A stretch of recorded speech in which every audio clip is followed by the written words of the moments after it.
আগের ক্লাসে আলোচনা করেছি ক্লাস 10-এর আলোক চ্যাপ্টারের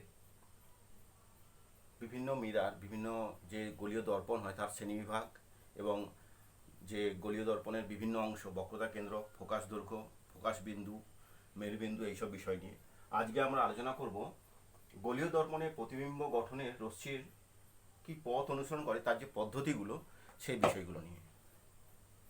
এখানে দেখতে পাচ্ছ প্রথম আমাদের তিনটে পয়েন্ট জানতে হয়। মূলত তিনটে পয়েন্ট জেনে আমরা এইভাবেই কিন্তু রশ্মিগুলো পথ অনুসরণ করবে এবং যত রকমের প্রতিবিম্ব গঠন আমরা এই তিনটে মূলত নিয়মের উপর ভিত্তি করেই হবে। সেই জন্য তোমরা এই নিয়মগুলো ভালো করে জেনে নাও, খাতায় লিখে নাও। প্রথম নিয়ম, প্রধান অক্ষের সঙ্গে সমান্তরাল আপতিত রশ্মি, মানে যে রশ্মি প্রধান অক্ষের সঙ্গে সমান্তরাল হয়ে আসবে সে রশ্মি মুখ্য ফোকাস দিয়ে অতিক্রম করবে বা নির্গত হচ্ছে বলে মনে হবে। এই নির্গত হচ্ছে বলে মনে হবে এই কথাটি উত্তল দর্পণের ক্ষেত্রে প্রযোজ্য, আর এটি অবতল দর্পণের ক্ষেত্রে। তাহলে প্রধান অক্ষের সঙ্গে সমান্তরাল আপতিত রশ্মি মুখ্য ফোকাস দিয়ে অতিক্রম করবে বা নির্গত হচ্ছে বলে মনে হবে। আমরা প্রত্যেকটা ছবি দিয়ে দেখে নেব। তারপর পয়েন্ট, ফোকাস বিন্দু থেকে আগত যে আপতিত রশ্মি প্রধান অক্ষের সমান্তরাল হবে, মানে প্রতিফলনের পর প্রধান অক্ষের সমান্তরাল হবে। আমরা ছোট্ট করে পয়েন্টগুলো লিখে নিচ্ছি, বইয়ে আর একটু বড় করে লেখা আছে, আমরা মূল পয়েন্ট বিষয়গুলো বোঝার চেষ্টা করছি। আর তৃতীয় পয়েন্ট, যেটা বক্রতা কেন্দ্র দিয়ে অগ্রসমান রশ্মি যে পথে যাবে সেই পথেই ফিরবে।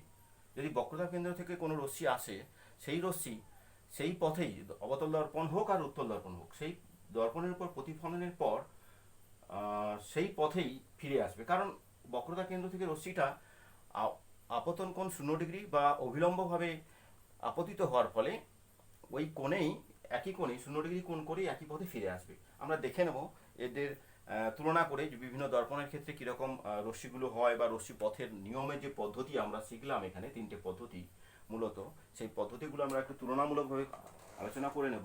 তার মধ্যে আমরা নিলাম অবতল দর্পণের ক্ষেত্রে আর হচ্ছে গিয়ে উত্তল দর্পণ।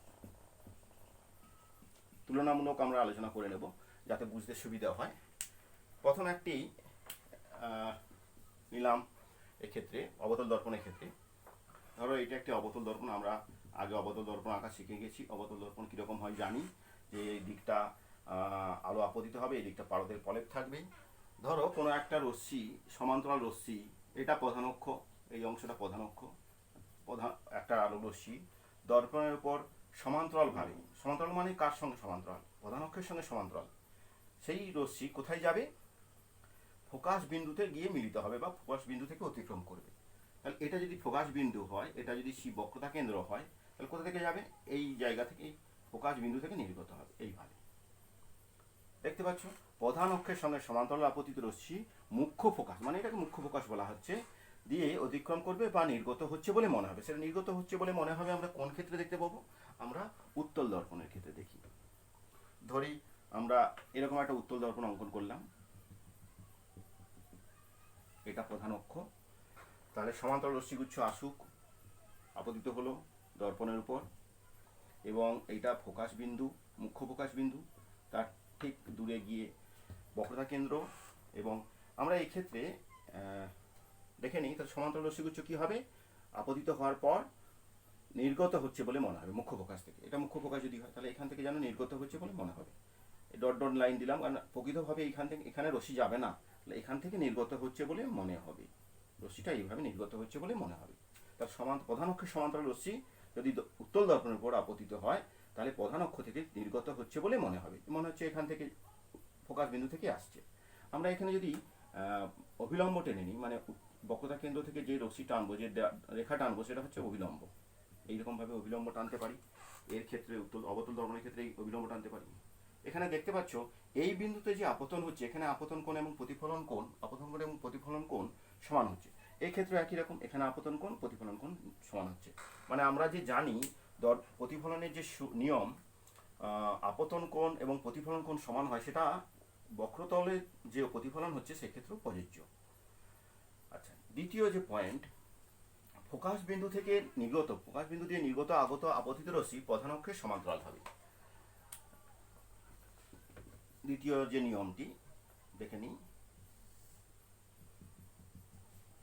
এখানে কিন্তু বেশ জাস্ট এর উল্টোটা, প্রথমটার উল্টোটা, উল্টো যে রশ্মির নিয়ম সেটা দেখানো হয়েছে, বলা হয়েছে।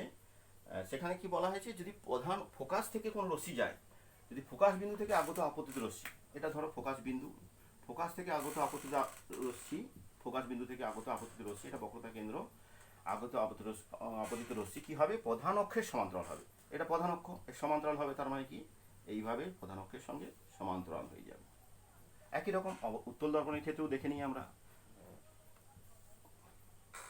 যদি আমরা দেখি, এটা ফোকাস বিন্দু, এটা বক্রতা কেন্দ্র। উত্তল দর্পণের ক্ষেত্রে ধরো মনে করো একটা রশ্মি এমনভাবে আসছিল যে পথে, ধরো এরকমভাবে উত্তল দর্পণের ক্ষেত্রে ফোকাসে মিলিত হতো, কিন্তু সেই রশ্মিটা কি করবে, প্রধান অক্ষের সমান্তরাল হয়ে যাবে। আপতনের পর প্রধান অক্ষের সমান্তরাল হয়ে গেল, তাহলে এটা আপতিত রশ্মি, এটা প্রতিফলিত রশ্মি। একই রকম এটা আপতিত রশ্মি, এটা আপতিত রশ্মি, এটা প্রতিফলিত রশ্মি। এর ক্ষেত্রে এটা আপতিত রশ্মি, এটা প্রতিফলিত রশ্মি। আমরা বিভিন্ন 2 নম্বর নিয়মটা জানলাম। তাহলে দ্বিতীয় নিয়ম কি, ফোকাস বিন্দু থেকে যদি কোনো রশ্মি আসে সেটা প্রধান অক্ষের সমান্তরাল হবে। 3 নম্বর নিয়ম কি আছে, 3 নম্বর নিয়মটা আমরা এই জায়গাগুলোর মধ্যেই লিখে নিই। 3 নম্বর যে কি বলছে, বক্রতা কেন্দ্র থেকে অগ্রসরমান রশ্মি যে পথে আসবে যাবে সেই পথেই ফিরে যাবে। যদি বক্রতা কেন্দ্রের সঙ্গে কোনো রশ্মি যদি আসে অবতল দর্পণের ক্ষেত্রে, আমরা দেখে নিচ্ছি। যদি ছবিটা আরেকটু উপর করে আঁকা যেতে পারে, এটা ধরা যাক অবতল দর্পণ। যদি রশ্মিটা, এটা বক্রতা কেন্দ্র, এটা ফোকাস, রশ্মিটি যদি এই পথে আসে সে এই পথে ফিরবে, কারণ অবিলম্ব থেকে যাচ্ছে বলে, অবিলম্ব একই পথে আপতন কোণ, এবং এটা বক্রতা কেন্দ্র, বক্রতা কেন্দ্রগামী যদি কোনো বিন্দু হয়, কেন্দ্র দিয়ে অগ্রসরমান রশ্মি যে পথে যাবে সেই পথে ফিরবে, যে পথে যাচ্ছে সেই পথে ফিরে যাবে। একই রকম যদি আমরা ধরে নিই এখান থেকে আরেকটি রশ্মি এই পথে যদি যায়, বক্রতা কেন্দ্র থেকে যায়, তাহলে কোন পথে ফিরবে, ওই একই পথেই ফিরবে, কারণ এখানে আপতন কোণ 0 ডিগ্রি। বক্রতা কেন্দ্র থেকে যেই রশ্মি যাবে সেই পথে, যে পথে যাবে সেই পথেই ফিরবে। একই রকম আমরা উত্তল দর্পণের ক্ষেত্রে দেখে নিই। উত্তল দর্পণ, ধরো এটা একটা উত্তল দর্পণ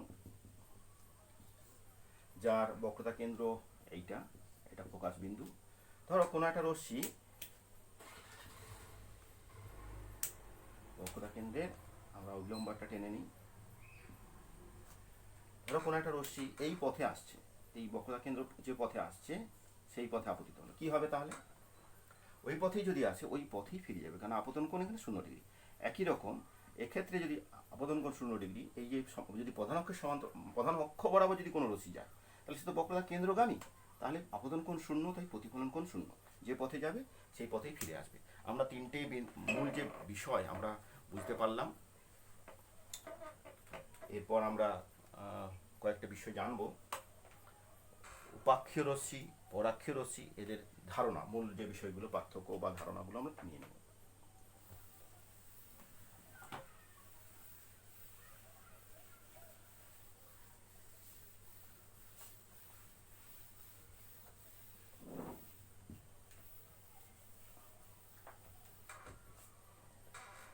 দ্বিতীয় আজকের টপিকস কি,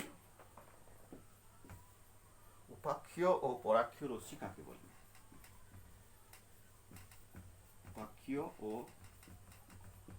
পরাক্ষীয় রশ্মি কাকে বলে, বা তার ধারণা লিখতে পারি আমরা। ধারণা, কোনো দর্পণের ক্ষেত্রে, ধরো এটা একটা অবতল দর্পণ, এটা প্রধান অক্ষ, এটা একটা উত্তল দর্পণ, এটা প্রধান অক্ষ, তার মধ্যবিন্দু এটা মেরু, পি, পি ফর পোল, মেরু।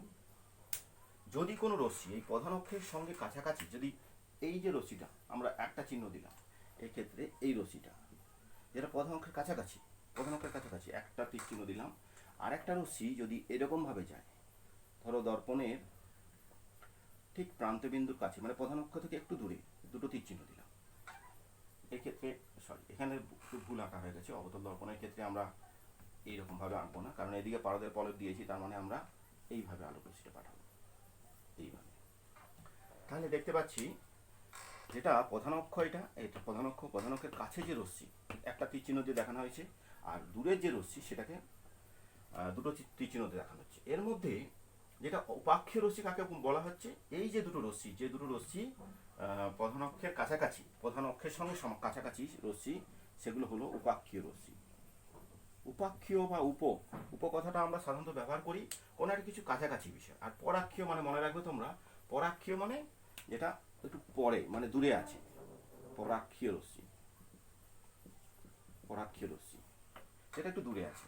এই যে এই বিষয়টা উপাক্ষীয় রশ্মি এবং পরাক্ষীয় রশ্মি, এই বিষয়টা কখন গুরুত্বপূর্ণ হয়, যদি দর্পণটা ছোট হয় বা বড় হয়। সেক্ষেত্রে যদি দর্পণ ছোট হয় তাহলে সমস্ত ক্ষেত্রেই আমরা উপাক্ষীয় রশ্মির ধারণা অনুযায়ী আমরা আলোক বিজ্ঞানে যে সমস্ত প্রমাণগুলো আছে, আমাদের যে চ্যাপ্টারে যে বিষয়গুলো আছে, সেগুলো আমরা উপাক্ষীয় রশ্মি ধরেই কিন্তু প্রমাণগুলো করেছি বা করব।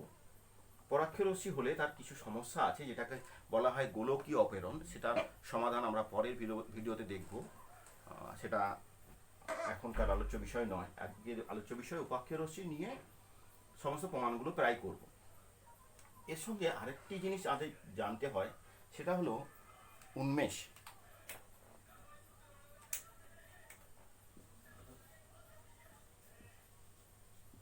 উন্মেষ, এই উন্মেষকে আমরা উন্মেষ জানতে গেলে আমাকে কয়েকটা জিনিস জানতে হবে। প্রধান ছেদ, প্রধান ছেদ কি জিনিস? প্রধান ছেদ, ধরো এটা একটা দর্পণ, অবতল দর্পণ, যার এটা বক্রতা কেন্দ্র সি, এটা মেরুবিন্দু পি, এটা প্রান্ত একটা এম, আর এটা প্রান্ত এম ডট। এই যে বিন্দু, এইটাকে যদি আমরা সোজাসুজি রেখা দিয়ে যোগ করে দিই, তাহলে এটা একটা নাম হবে এবং এটা একটা নাম হবে। এবং এই যে জায়গাটা আমরা আগে ড্রয়িংগুলো করে নিই। উত্তল দর্পণের ক্ষেত্রে পেছনে পারদের প্রলেপ থাকবে, এটা বক্রতা কেন্দ্র, এটা এম ডট, এটা মেরুবিন্দু, ডাইরেক্ট লাইন, একটা সোজা লাইন টেনে দিই। এই যে প্রধান ছেদ, এই দর্পণ, এই যে দর্পণ, এটা একটা অংশ, দর্পণের যে প্রান্ত বিন্দু, এটাকে যদি আমরা যোগ করি, এই যে চাপের মতো সৃষ্টি হচ্ছে, এই যে এই অংশটা এম পি এম ডট, এটা হলো গিয়ে প্রধান ছেদ। তাহলে প্রধান ছেদ কোনটা? M dot. একই রকম এর ক্ষেত্রেও এম ডট, এই যে পুরো অংশটা প্রধান ছেদ। এবং যদি এই দুটো প্রান্ত, প্রধান ছেদের দুটো প্রান্ত আমরা সরলরেখা দিয়ে যোগ করি, এই যে সরলরেখা দিয়ে যোগ করি, এই যে সরলরেখা, এটাকে বলা হবে রৈখিক উন্মেষ। কি বলা হবে? রৈখিক উন্মেষ। দর্পণে যদি রৈখিক উন্মেষ কাকে বলা হয়, যে প্রধান ছেদের, যে দর্পণের প্রধান ছেদের দুটো প্রান্ত বিন্দু সংযোগ সরলরেখা, সেটাকে বলা হবে রৈখিক উন্মেষ। মানে এখান থেকে বোঝা যাচ্ছে দর্পণটা কতটা বড়, কত বড় সাইজের না ছোট সাইজের। এছাড়া আরেকটা জিনিস আসছে, সেটা হচ্ছে কি কৌণিক উন্মেষ। কৌণিক উন্মেষ, কৌণিক উন্মেষ, কৌণিক উন্মেষ কাকে বলে? এই যে প্রান্ত বিন্দু দুটো, প্রধান ছেদের প্রান্ত বিন্দু এম এবং এম ডট, এটাকে যদি বক্রতা কেন্দ্র থেকে একটা কোণ অঙ্কন করি আমরা এইভাবে, এই যে কোণ, এই কোণটাকে বলা হবে কৌণিক উন্মেষ। একে যদি আমরা থিটা লিখি, তাহলে কৌণিক উন্মেষ হবে গিয়ে থিটা, সেটা হচ্ছে এম সি এম ডট, যেটাকে থিটা দিয়ে লিখতে পারি। এর ক্ষেত্রেও এটা কৌণিক উন্মেষ। তার মানে সেই দর্পণটা কতটা ছোট বা বক্রতা কতটা কি হবে, সেটা এই কৌণিক উন্মেষের সাহায্যে জানতে পারবো। আমরা সব ক্ষেত্রে, প্রায় ক্ষেত্রেই আমরা দেখবো, আমরা যে সমস্ত প্রমাণগুলো করব সেগুলো কৌণিক উন্মেষ, কম কৌণিক উন্মেষের ক্ষেত্রে ছবিগুলো আমরা আঁকবো। তো সেক্ষেত্রে দেখে নিই ক্ষুদ্র উন্মেষ, যেটাকে বলা হয় ক্ষুদ্র উন্মেষের দর্পণ। ক্ষুদ্র উন্মেষ, ক্ষুদ্র উন্মেষ কাকে বলে? যে সমস্ত দর্পণের কৌণিক উন্মেষ কোণ থিটা, যেটা 10 ডিগ্রি থেকে কম, কোণ 10 ডিগ্রি থেকে কম হবে, সেই দর্পণগুলোকে বলা হবে ক্ষুদ্র উন্মেষের দর্পণ।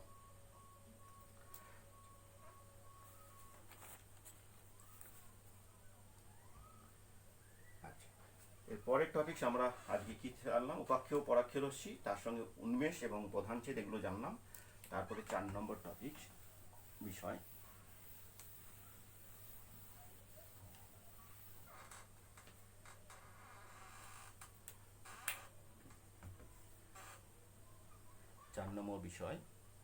উপাক্ষীয় রশ্মির ক্ষেত্রে,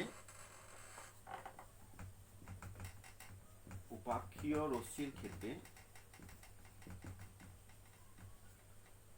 r=2f প্রমাণ। এটা পরীক্ষায় প্রায় আসে, খুব গুরুত্বপূর্ণ একটা প্রশ্ন। r=2f সব প্রমাণ। আরটা কি, এফটা কি আমাকে জানতে হবে। আর এবং এফটা কি আমাকে জানতে হবে। আর হলো বক্রতা ব্যাসার্ধ,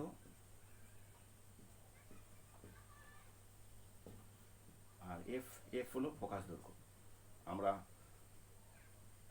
আগের ভিডিওতে আমরা দেখে নিয়েছি। আর কি, এফ কি আমরা জানি। বক্রতা ব্যাসার্ধ কাকে বলে? বক্রতা কেন্দ্র থেকে মেরুবিন্দু দূরত্বকে বলা হয় বক্রতা ব্যাসার্ধ। আর ফোকাস বিন্দু থেকে, মুখ্য ফোকাস থেকে যদি মেরুবিন্দু দূরত্বকে বলে ফোকাস দৈর্ঘ্য। এটা প্রমাণ করবো r=2f। এটা তাহলে এবং আরেকটা জিনিস দেখলাম এখানে, উপাক্ষীয় রশ্মি। দেখেছো, পরাক্ষীয় রশ্মি নিয়ে আমাদের এখানে যে আলোচনাগুলো আছে, সেই পরাক্ষীয় রশ্মি নিয়ে আলোচনা নেই খুব একটা। আমাদের যে মূলত আলোচনা সেগুলো উপক্ষীয় রশ্মিগুলো নিয়ে।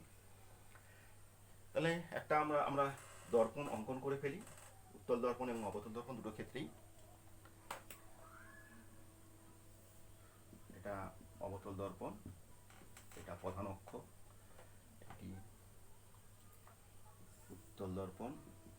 একসঙ্গে আমরা করে নিচ্ছি। পরীক্ষায় যখন পড়বে, যদি পরীক্ষায় পড়ে উপাক্ষীয় রশ্মির ক্ষেত্রে r=2f প্রমাণ, তোমরা কিন্তু হয় অবতল দর্পণ নাহলে উত্তল দর্পণ করবে। আর যদি মেনশন করে দেওয়া থাকে, বলে দেওয়া থাকে উত্তল দর্পণের ক্ষেত্রে প্রমাণ করো বা অবতল দর্পণের ক্ষেত্রে প্রমাণ করো, তোমরা কিন্তু সেই অনুযায়ী করবে।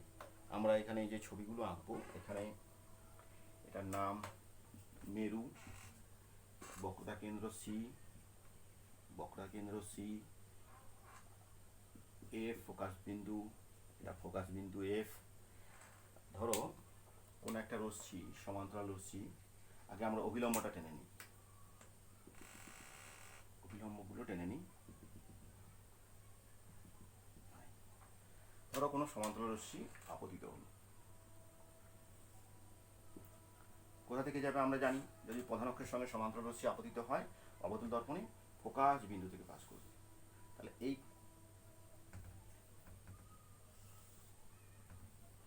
ফোকাস বিন্দু থেকে নির্গত হবে। এই কোণটা যদি আই হয়, এটা আর লিখলাম।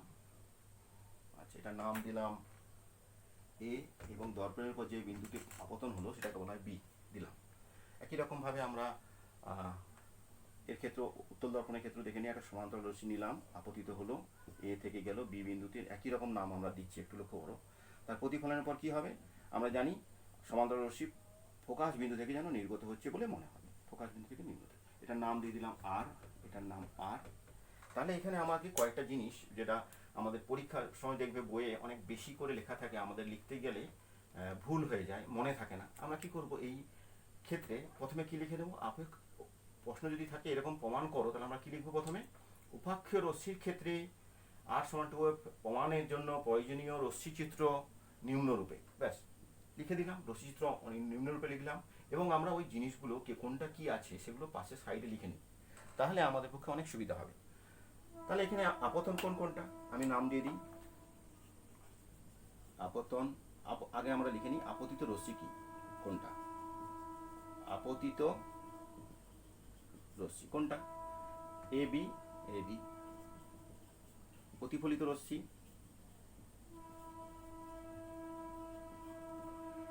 যেটা প্রতিফলিত হওয়ার পর যাচ্ছে, বি আর, প্রতিফলিত রশ্মি বি আর। তারপর আমরা জানবো বক্রতা কেন্দ্র ফোকাস বিন্দু। আচ্ছা, ফোকাস দৈর্ঘ্য আমরা যেহেতু জেনে গেছি, এখানে লিখে ফেলেছি এফ, তাহলে এখানে ফোকাস দৈর্ঘ্য কোনটা, পিএফ। পিএফ এটা হচ্ছে ফোকাস দৈর্ঘ্য, পিএফ। আর বক্রতা ব্যাসার্ধ সিপি। সিপি এখানে সিপি এবং পিএফ। আর কি আছে এখানে আমরা সাইডে লিখে নিই আপতন কোণ। আপতন কোণ কোনটা, এ বি সি। এক্ষেত্রে এ বি, এখানে সি হবে না, এই বিন্দুটা ধরো একটা সি ডট দিয়ে দিই উত্তল দর্পণের ক্ষেত্রে, তাহলে এ বি সি ডট হবে। একই রকম এক্ষেত্রে এটা বাড়িয়ে দিলাম। তাহলে আপতন কোণ কত হবে, A B C. A B C অবতল দর্পণের ক্ষেত্রে আমরা এটা লিখবো, আর উত্তল দর্পণের ক্ষেত্রে কি লিখবো, এ বি সি ডট আপতন কোণ। এটা আই বলা হবে, এটা আর। আচ্ছা, প্রতিফলন কোণ কোনটা হবে, এটা আই। প্রতিফলন কোণ কোনটা হবে, প্রতিফলিত হওয়ার পর যে রশ্মিটা গেছে যে কোণ করছে, মানে এখানে সি বি আর, বা সিবিএফ লিখতে পারি, এখানেও লিখতে পারি কি সি ডট বিআর, তাহলে এখানে লিখবো সিবিএফ, সিবিএফ কোণ দিয়ে দিই টানার কোণ। তাহলে আপতন কোণ, প্রতিফলন কোণ দেখলাম, আর আপতিত রশ্মি, প্রতিফলিত রশ্মি লিখেছি। আচ্ছা, এরপর আমরা প্রতিফলনের যে নিয়ম আমরা জানি যে আপতন কোণ সমান প্রতিফলন কোণ হয় সমান, তাহলে আমরা এখানে লিখতে পারি প্রথম আপতন কোণ সমান প্রতিফলন কোণ। এটা কোথা থেকে পাচ্ছি আমরা? প্রতিফলনের সূত্র থেকে পাচ্ছি, সূত্র থেকে পাই, প্রতিফলন সূত্র থেকে পাই, মানে আই সমান আর। আচ্ছা, এক্ষেত্রে আই সমান আর কোনটা? আই মানে কোনটা? এ বি সি সমান, মানে কোণ এ বি সি সমান প্রতিফলন কোণ কোনটা দেখতে পাচ্ছি? সিবিএফ, কোণ সিবিএফ। এটা কোথা থেকে পেলাম? প্রতিফলনের সূত্র থেকে পেলাম। আবার আমরা জানি এই যে রশ্মির ক্ষেত্রে এই কোণটা এবং এই কোণটা মানে কোণ এ বি সি সমান কোণ সিবিএফ, দেখতে পাচ্ছ? সিবিএফ না, সরি, বিসিএফ, সিবিএফ তো সমান আমরা জানি, এখানে জেনে গেলাম আপতন কোণ প্রতিফলন কোণ। বিসিএফ কেন? কারণ এই কোণটা আর এই কোণটা, এই দুটো কোণ আবার একান্তর কোণ, এটা আমরা জ্যামিতির নিয়ম অনুযায়ী জানি, একান্তর কোণ। একই রকম ভাবে কি হবে এর ক্ষেত্রে কি বলবো? এই কোণটা, এই যে কোণটা আপতন কোণ সমান প্রতিফলন কোণ, তাহলে আমরা পেলাম কোণ এবিসি সমান কোণ বিসিএফ একান্তর কোণ, মানে এবিসি কোণ, এবিসি একান্তর কোণ, এই কোণটা সমান বিসিএফ এই কোণটা। তাহলে আমরা এই দুটো কোণ সমান পেয়ে গেলাম। এরপর তাহলে আমরা এটা লিখতে পারি, যেহেতু এবিসি সমান সিবিএফ আবার এবিসি সমান বিসিএফ, তাহলে অতএব আমরা লিখতে পারি কোণ সিবিএফ মানে এই কোণটা বা এই কোণটা সমান কোণ বিসিএফ, এই কোণটা লিখতেই পারি। তাহলে এই কোণটা সমান এই কোণটা, তাহলে এটা সমান যদি আই, এটা সমান আর হয় এবং এটা সমান এটা হয়, তাহলে এটা সমান আই, এটা আই, এটাও আই, তাহলে দুটো কোণ সমান হলো। তাহলে আমরা এই ক্ষেত্রে লিখতে পারি এই বাহুটা, এই কোণটা এবং এই কোণটা যেহেতু সমান, এর বিপরীত বাহু এইটা এবং এর কোণের বিপরীত বাহু এইটা, তাহলে আমরা এটা সমান লিখতে পারি। তাহলে ও লিখতে পারি আমরা সিএফ সমান এফবি, সিএফ সমান এফবি। আবার এটি যদি, যেহেতু ক্ষুদ্র উন্মেষের দর্পণ, ক্ষুদ্র উন্মেষ আমরা ধরে নিয়েছি, আমরা জানি আলোক চ্যাপ্টারে যে সমস্ত জ্যামিতিক যা আলোক বিজ্ঞান যেগুলো আমরা আলোচনা করব, সমস্ত ক্ষেত্রে ক্ষুদ্র উন্মেষের দর্পণের ক্ষেত্রে আমরা প্রয়োগ করব। তাহলে ক্ষুদ্র উন্মেষ যদি দর্পণ হয়, তাহলে আমরা লিখতে পারি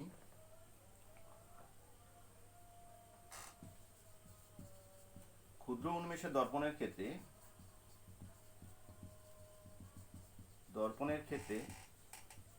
কি হবে?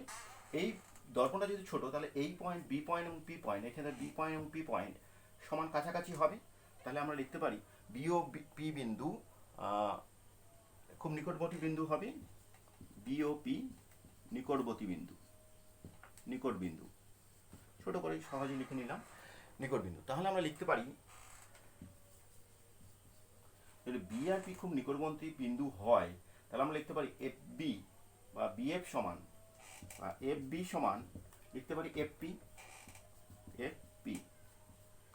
সমান এফপি।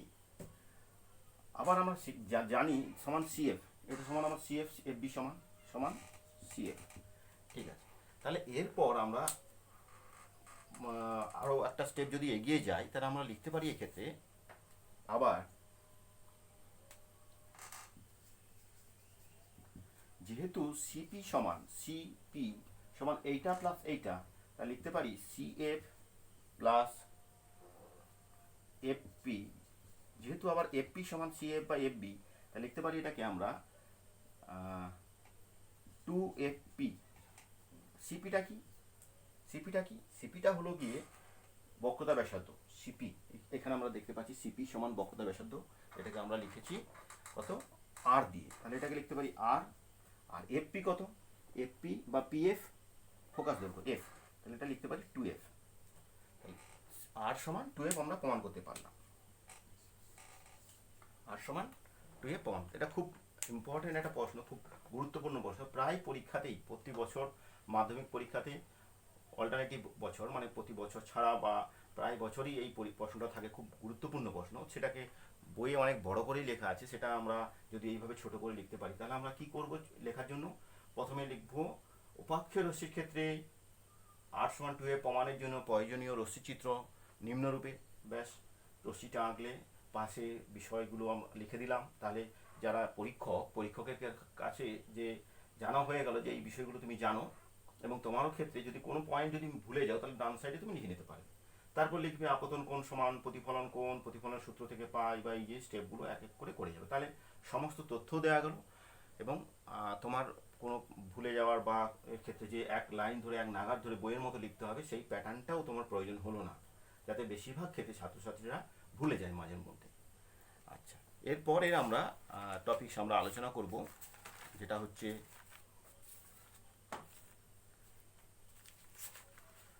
রেখাচিত্রের সাহায্যে প্রতিবিম্বের অবস্থান নির্ণয়।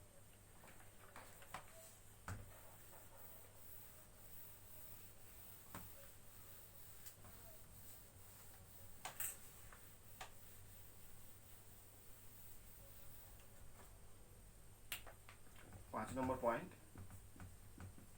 রেখাচিত্রের সাহায্যে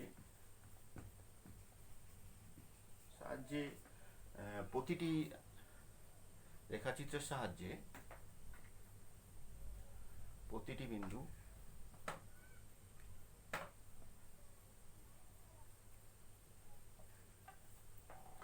রেখাচিত্রের সাহায্যে নিচে করে লিখুন, রেখাচিত্রের সাহায্যে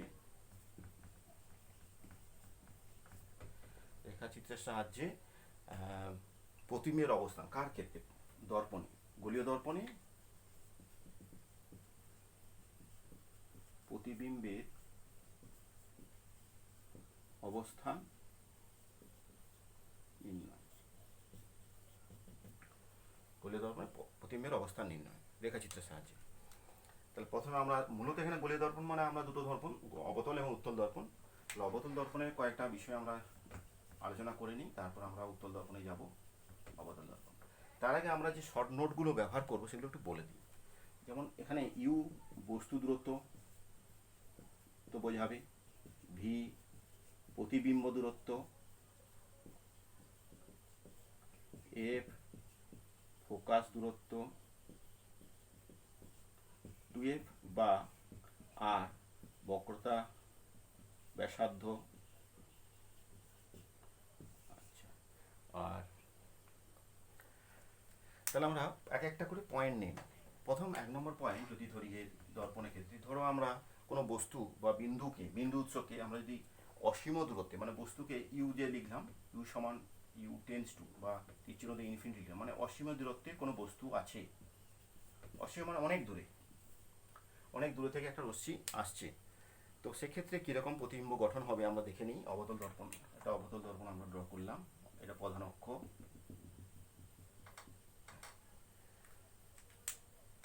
এটা ফোকাস বিন্দু। যদি রশ্মি আসে অসীম থেকে রশ্মি আসছে এইভাবে, তাহলে সমান্তরাল রশ্মি আসবে। সমান্তরাল রশ্মি যদি এইভাবে আপতিত হয়, আমরা যদি আরও ভালো করে এই ছবিটা এইরকমভাবে অঙ্কন করি বুঝতে সুবিধা হবে। সমান্তরাল রশ্মি প্রধান অক্ষের সঙ্গে কিন্তু সমান্তরাল নয়, যদি প্রধান অক্ষের সমান্তরাল হতো তাহলে কোথায় মিলিত হতো, ফোকাস বিন্দুতে, এর আগের ভিডিওতে আমরা দেখেছি। তাহলে সমান্তরাল রশ্মি কিন্তু প্রধান অক্ষের সঙ্গে সমান্তরাল নয়, তাহলে সেই রশ্মি যদি দর্পণে মিলিত হয়, অসীম থেকে আসে, তাহলে কোথায় মিলিত হবে, গিয়ে ফোকাস তলে। ফোকাস তল কাকে বলে, ফোকাস তল হলো গিয়ে ফোকাস বিন্দুতে যদি আমরা প্রধান অক্ষের সঙ্গে একটা লম্ব তল কল্পনা করি, মানে এরকম একটা তল, যে তলটা এরকম ভাবে থাকবে, যে প্রধান অক্ষের সঙ্গে ঠিক লম্বভাবে একটা তল সেই বিন্দুতে মিলিত হয়, তাহলে সেই বিন্দুতে একটা আমরা তল কল্পনা করতে পারি যাকে বলা হয় ফোকাস তল।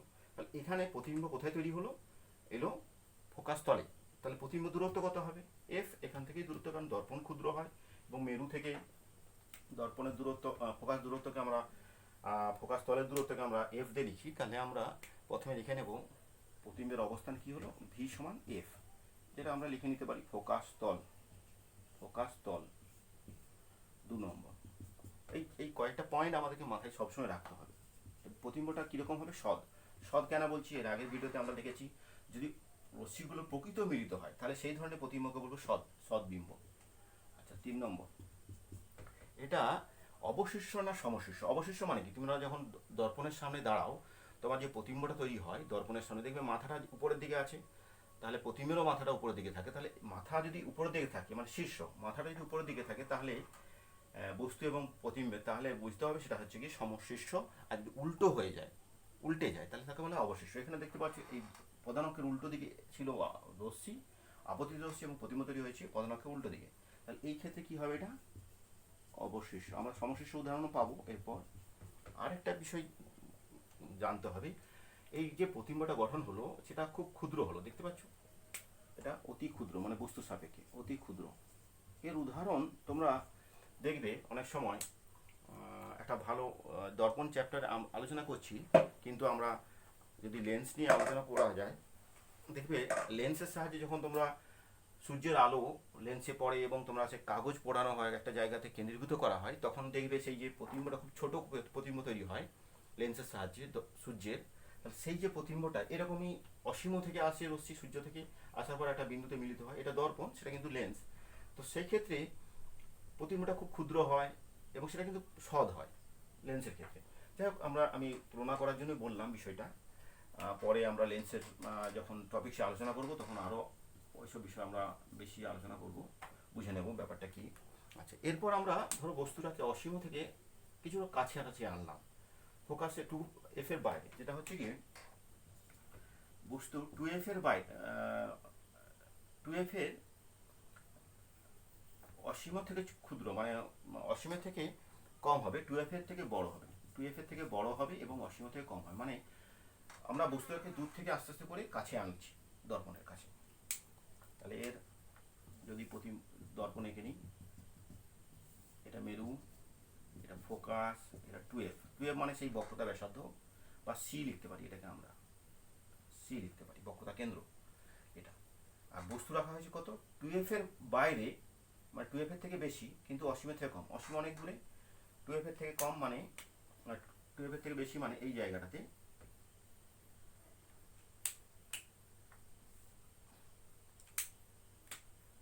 এইভাবে বস্তুটা আছে 2f এর থেকে বাইরে, এই দূরত্বটা 2f, এটা f।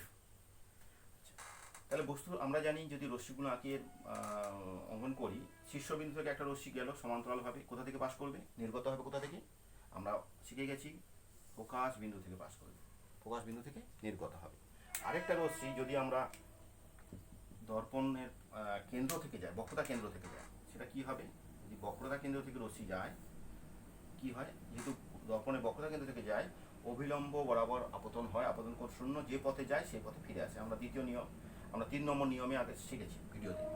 তাহলে এখানে আমরা দেখতে পাচ্ছি এখানে একটা প্রতিবিম্ব তৈরি হলো, এটাই যে বস্তুর মাথা, তার নিচের দিকে অংশ কিউ লিখলাম, তাহলে এটা পি হবে, স্মল পি, এটা কিউ।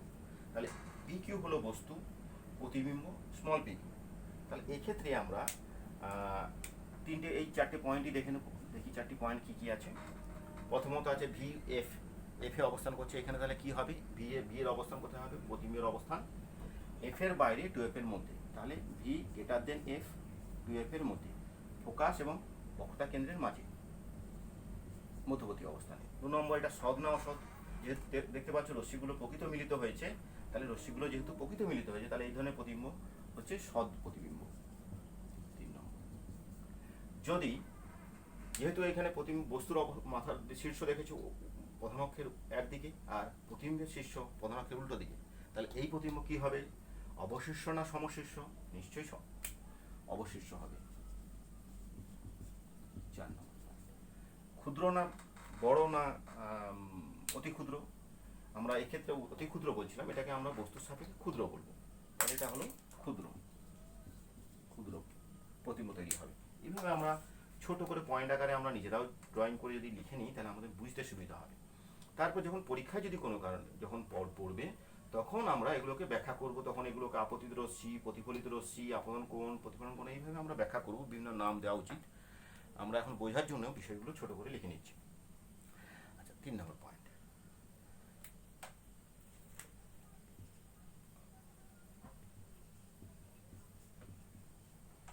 যদি বস্তুর অবস্থান 2f এর বাইরে, 2f এ যদি 2f এই তৈরি হয়, মানে বক্রতার কেন্দ্রেই তৈরি হয়, 2f এই তৈরি হয়, তাহলে কি হবে সেই প্রতিম্ব আমরা রশ্মিচিত্র দেখে নিই। দর্পণ অঙ্কন করলাম,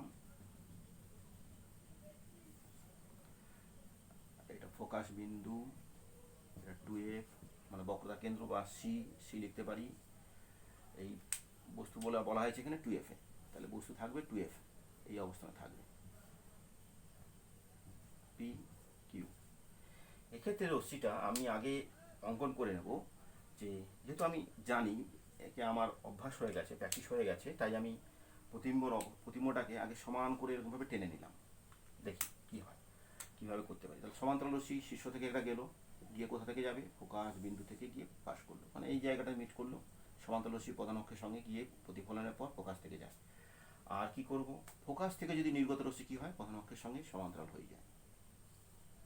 তোমরা যদি এই এই এই প্রতিম্বর আঁকার ক্ষেত্রে বা এই ধরনের রশ্মিচিত্রের ক্ষেত্রে, বিশেষ করে এই ঘটনায় যে এ সমান 2f, তখন কিন্তু আগে তোমরা প্রতিম্বটা এঁকে ফেলবে, তা না হলে এই রশ্মিটার দূরত্বটা বা অবস্থানটা এই জায়গাটা থেকে ম্যাচ করতে না পারে। আসলে আমরা জানি এখানে যদি বক্রতা কেন্দ্রে কোনো বস্তু থাকে, ঠিক সমান সাইজে সমান মাপের একটা প্রতিম্ব তৈরি হয়, সেই জন্য আমি আগে প্রতিম্বর অবস্থানটা এঁকে ফেললাম।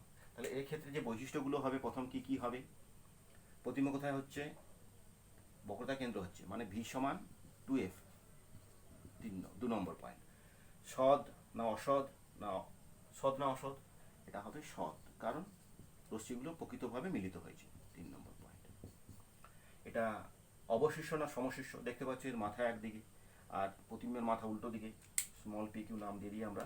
একই রকম এখানে কিউ যদি হয়, সেই শীর্ষটা পি, উল্টো দিকে ঘুরে গেছে প্রতিম্বটা, বস্তু ছিল একদিকে, প্রতিম্ব উল্টো দিকে হয়ে গেছে, তাহলে এটা অবশিষ্ট। 4 নম্বর, এটি ক্ষুদ্র, বড় না সমান, নিশ্চয়ই বস্তুর সাইজ এবং প্রতিম্বের সাইজ সমান, তাহলে এটা আমরা লিখব বস্তুর সঙ্গে সমান মাপের।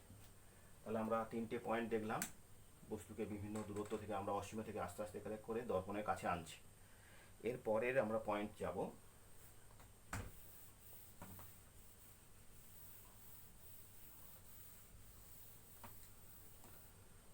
4 নম্বর, 2f এ আনা হলো, 2f থেকে আমরা একটু কাছে আনবো, তাহলে ইউ হচ্ছে f থেকে 2f এর মাঝে। দর্পণের ছবি আমরা আগে এখানেই রশ্মি চিত্র আঁকার আগে, প্রধান অক্ষ এটা f, এটা 2f, তাহলে f এবং 2f এর মাঝে বস্তু থাকবে। f আর 2f এর মাঝে বস্তু থাকলে কি হবে, তাহলে f 2f এর মাঝে বস্তু যদি রাখা হয়, তাহলে আমরা কি করব, এখানে আরেকটু প্রধান অক্ষটাকে বাড়িয়ে নিই, বস্তুটাকে f এবং 2f এর মাঝখানে রাখলাম। তাহলে কি হবে, একটা রশ্মি যদি সমান্তরাল রশ্মি যায়, সেই রশ্মিটা কি হবে, ফোকাস বিন্দু থেকে পাস করবে, নির্গত হলো। আরেকটা আমরা এইভাবে টানলাম, আরেকটা রশ্মি কি হবে, যেটা বক্রতা কেন্দ্র, বা এটা সি নাম দিতে পারি আমরা, বারবার 2f আমি লিখে ফেলছি, এটাকে সি নাম দিতে পারো তোমরা, বিন্দুটা 2f নয়, 2f দূরত্ব আমরা 2f, আমি 2f লিখে ফেলছি, ওটাকে সি লিখবে, বক্রতা কেন্দ্র। আরেকটা রশ্মি যখন আমরা জানি বক্রতা কেন্দ্র থেকে, মানে এইভাবে যদি অবিলম্বভাবে আপতিত হয়, তাহলে কি হবে, ওই পথেই ফিরে আসে, এই পথেই ফিরে আসবে এবং এখানে একটা জায়গায় একটা বিন্দুতে মিলিত হবে। তাহলে সেই যে প্রতিম্বটা তৈরি হবে, এই ধরনের প্রতিম্ব তৈরি হলো। তাহলে এই প্রতিম্বের নাম, এটা যদি ক্যাপিটাল পি স্মল কিউ দিই, এটা কি হবে, স্মল পি ক্যাপিটাল কিউ। এখানে দেখতে পাচ্ছ এই যে রশ্মিটা সমান্তরাল রশ্মি যাচ্ছে, গিয়ে প্রধান অক্ষের সঙ্গে সমান্তরাল রশ্মি যাওয়ার পর ফোকাস বিন্দু থেকে নির্গত হয়ে এখানে মিলিত হলো। আর অবিলম্বের সঙ্গে যেহেতু বক্রতা কেন্দ্র থেকে নির্গত রশ্মি, মানে ওই একই পথে, সে যেহেতু আপন কোণ শূন্য হয়, একই পথে গিয়ে ফিরে চলে এলো, তাহলে এই বিন্দুতে মিলিত হলো। তাহলে একই রকম এই যে চারটে বৈশিষ্ট্য আমরা দেখব, আমরা প্রত্যেকটা ক্ষেত্রে লিখছি, তাহলে এর ক্ষেত্রে বৈশিষ্ট্য কী হবে? প্রথম বৈশিষ্ট্য ভি কোথায় হচ্ছে? ভি দেখো এখানে বস্তু যেই ফোকাসে 2F এর ভেতর ঢুকে গেল, বক্রতা কেন্দ্রের মধ্যে তখন প্রতিবিম্ব বক্রতা কেন্দ্রের বাইরে বেরিয়ে গেল, তাহলে ভি সমান গ্রেটার দেন 2F। 2 নম্বর সৎ না অসৎ, কারণ এটা প্রকৃতভাবে মিলিত হয়েছে, তাহলে এই ধরনের প্রতিবিম্ব সৎ বিম্ব। অবশিষ্য না সমশিষ্য, কারণ প্রতিবিম্বটা বস্তুর শীর্ষ একদিকে, প্রতিবিম্বের শীর্ষ একদিকে, তাহলে এটা অবশ্যই অবশিষ্য হবে। 4 নম্বর, যদি এটা বস্তুর থেকে বড় না ছোট না সমান, বস্তুর সাইজ এটা এবং প্রতিবিম্বের সাইজ অনেক বড় এর থেকে, তাহলে আমরা কি লিখতে পারি? এটা প্রতিবিম্ব বস্তুর সাপেক্ষে বড় বা দীর্ঘ লিখতে পারি, দীর্ঘাকৃতি বা দীর্ঘ লিখতে পারি আমরা। তাহলে এর চারটে বৈশিষ্ট্য আমরা পেলাম। এবার আমরা বস্তুকে কি করব? এফ আর 2F এর মাঝখানে ছিল, মানে এফ এবং 2F এর মাঝখানে, এবার বস্তুটাকে আমরা আরও কাছে আনবো, এফে আনবো। তাহলে 5 নম্বর পয়েন্ট, ইউ সমান এফ, মানে ফোকাস বিন্দুতে রাখো।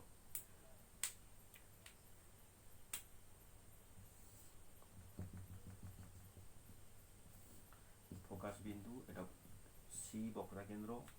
তাহলে যদি আমরা ফোকাস বিন্দুকে বস্তুতে রাখি এইভাবে পি কিউ, তাহলে একটা সমান্তরাল রশ্মি যাবে, গিয়ে কোথা থেকে যাবে? ফোকাস বিন্দু থেকে নির্গত হবে, আর বক্রতা কেন্দ্রের ক্ষেত্রে এমনভাবে আপতিত হবে যে সেই পথে গিয়ে ফিরে আসবে, সেই পথে যে পথে গেল সে পথেই ফিরে এলো বক্রতা কেন্দ্র থেকে। এখানে আমরা একটা বিশেষ জিনিস লক্ষ্য করার আছে, এক্ষেত্রে দেখতেই পাচ্ছ যে যে রশ্মিগুলো, প্রতিফলিত রশ্মিগুলো সমান্তরাল হয়েছে, যেমন রেল লাইনের পাত দুটো সমানভাবে চলে যায়, কোথাও মিলিত হয় না। অন্যান্য রশ্মিগুলো দেখতে পাচ্ছ মিলিত হচ্ছে বা কোথাও ছেদ করছে, এখানে কোনোভাবে মিলিত হবে না। তাহলে এখানে প্রতিবিম্ব কোথায় তৈরি হবে? প্রতিবিম্ব তৈরি হবে, আমরা ধরতে পারি অসীমে গিয়ে প্রতিবিম্ব তৈরি হতে পারে। যেমন একটা রেল লাইনের পাত তোমরা যদি দেখো সামনের দিকে, যেন মনে হয় অনেক দূরে গিয়ে মিলিত হয়, মানে কত দূরে মিলিত হয়? অসীম দূরত্বে গিয়ে মিলিত হয়। তাহলে এখানে আমরা এই বৈশিষ্ট্যগুলো কি লিখবো? ভি সমান ইনফিনিটি বা অসীম দূরত্বে, এটা অসীম লিখি, অসীম দূরত্বে মিলিত হবে। আচ্ছা, এটা কি ধরনের? আমরা যদি মিলিত হয় এবং প্রতিবিম্ব গঠিত হয়, তাহলে সেটা কি ধরনের প্রতিবিম্ব হবে? সৎবিম্ব। যদি মিলিত হয়, যেহেতু রশ্মিগুলো প্রকৃতভাবে মিলিত হবে, তাহলে এটা সৎবিম্ব। এটা কি হবে? অবশিষ্য না সমশিষ্য, কারণ বস্তু ছিল একদিকে, প্রতিবিম্ব উল্টো দিকে রশ্মি তৈরি হয়েছে, তাহলে এটা হবে অবশিষ্য।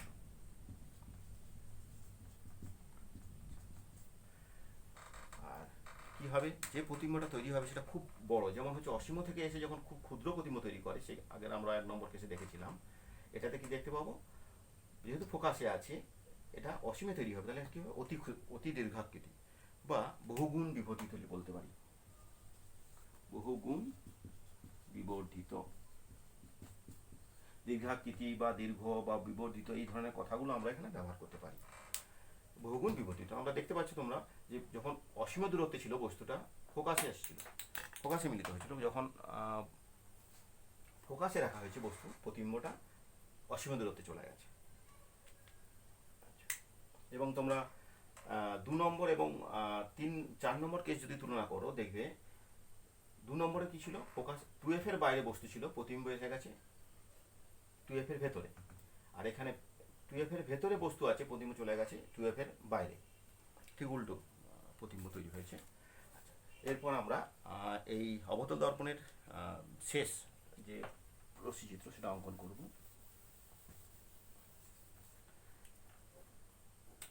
যেটা সব থেকে বেশি গুরুত্বপূর্ণ, অনেক সময় পরীক্ষায় এটা স্পেশালি আলাদা করেই বলা হয়। ধরো বস্তু ফোকাসের মধ্যে এবং মেরু, জিরো লিখছি মানে মেরু থেকে ফোকাসের মধ্যে,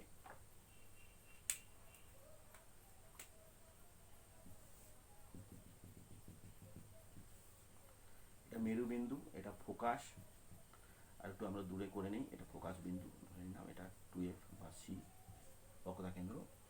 যদি বস্তুটা এইভাবে আমরা অঙ্কন করি, তাহলে এটা পি, এটা কিউ। আমরা জানি সমান্তরাল রশ্মি কোথা থেকে যাবে? সমান্তরাল রশ্মি যখন যাবে ফোকাস বিন্দু থেকে সমান্তরাল রশ্মি পাস করবে, দর্পণ আপতিত হওয়ার পর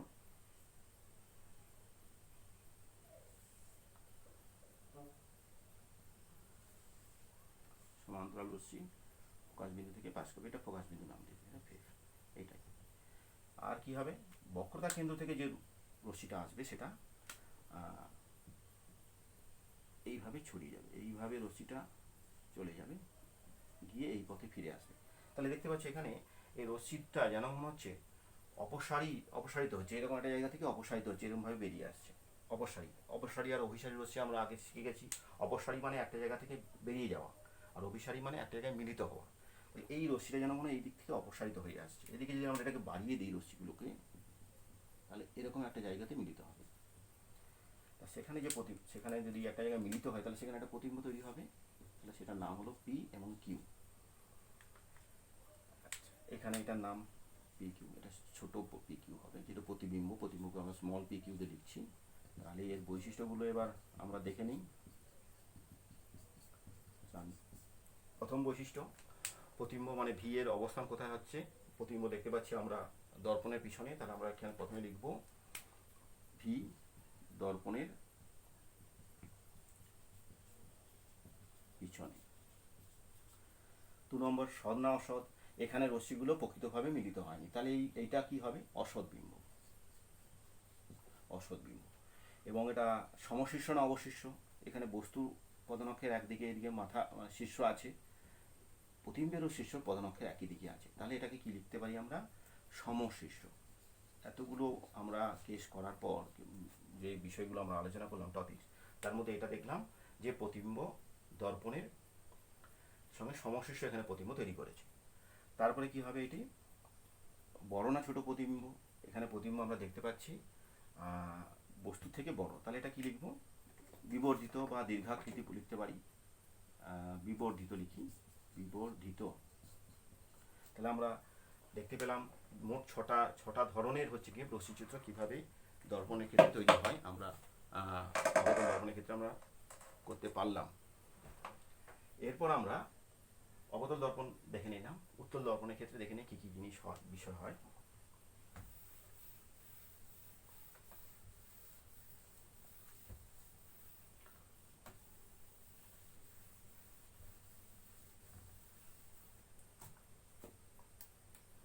এবার হবে উত্তল দর্পণ, অবতল।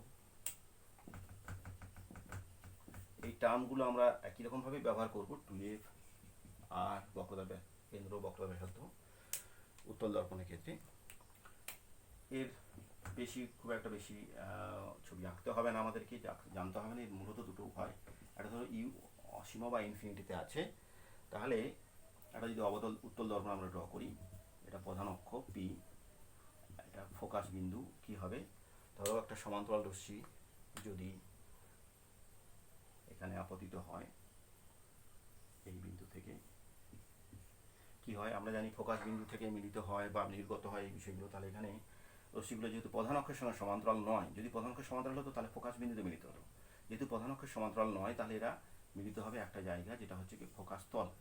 একই রকম আমরা প্রথমের ক্ষেত্রেও দেখেছিলাম অবতল দর্পণের, এবং এই ফোকাস তল কাকে বলে আমরা শিখে গেছি, আমরা জানি, কারণ ফোকাস তল হলো প্রধান অক্ষের উপর একটা লম্ব ছেদ অংশ, যে তল যেটা কল্পনা করা হয় ফোকাস বিন্দুতে, একটা লম্ব তল। তাহলে এখানে বস্তুর অবস্থান আমরা 1 2 3 4 অবস্থানগুলো দেখে নিই। তাহলে ভি এর অবস্থান কি হবে, প্রতিবিম্বের অবস্থান ভি সমান এফ, মানে ফোকাস তল। 2 নম্বর পয়েন্টে কি ছিল, সৎ না অসৎ, এটা হচ্ছে গিয়ে, আচ্ছা এক্ষেত্রে আমি একটু ভুল আঁকলাম, যে রশ্মিগুলো প্রকৃতভাবে এখানে মিলিত হবে না, যেহেতু উত্তল দর্পণ, তাই তো রশ্মিগুলো ডট ডট করে আমরা মিলিত হচ্ছে বলে মনে হয়, ফলে রশ্মিগুলো এইভাবে নির্গত হবে, আর এটা এইভাবে নির্গত হবে, ভুল আঁকা হয়ে গেল।